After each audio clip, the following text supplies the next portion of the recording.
में जिसके बगैर पड़े थे जान के लाले, काम निकल गया तो फेंक दिया कबाड़ में। ये क्या हो रहा है बिहार में। नमस्कार, आप देख रहे हैं NBC 24। मैं हूं आपके साथ शाहिद।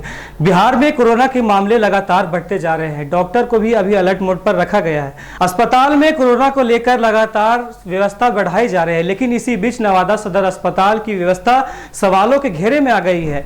स्वास्थ्य विभाग ने सभी अस्पतालों को अलर्ट मोड पर रखा गया है। कई अस्पतालों में कोविड बेड आरक्षित किए गए हैं, डॉक्टर की इमरजेंसी ड्यूटी लगाई गई है, लेकिन इसी बीच नवादा सदर अस्पताल की लापरवाही सामने आई है। यहां वेंटिलेटर एक कोने में रखा गया, धूल फाक रहे। इतना ही नहीं, पहले बनाए कोविड वार्ड को अब दवाइयों और अन्य सामान को स्टोर रूम में बदल दिया गया है।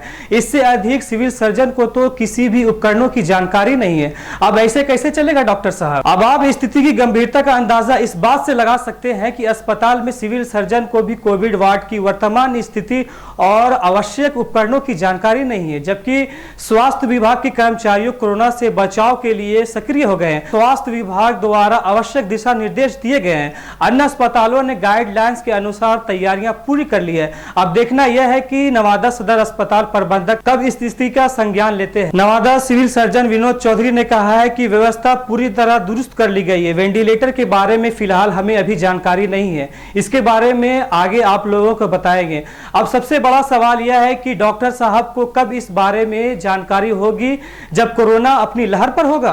वैसे 2021 में कोविड-19 की दूसरी लहर में ना जाने कितने लोगों की जान चली गई थी।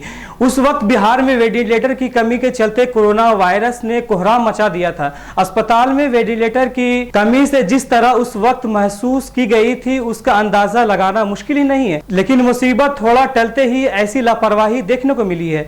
वैसे अभी भी लगातार कोरोना के मामले बढ़ते हुए नजर आ रहे हैं, लेकिन इस बीच इस तरह की लापरवाही बिल्कुल भी मंजूर नहीं किया जाएगा। साथ ही बता दें कि बीते कुछ दिनों में लगातार कोरोना मरीजों की संख्या इजाफा हो रहा है, जिससे स्वास्थ्य महकमे में हड़कंप सी मच गई है। मंगलवार को जिले में 6 नए कोरोना मरीज की पुष्टि हुई है, जिससे 23 मई से अब तक कुल संक्रमण की संख्या 30 तक पहुंच गई है।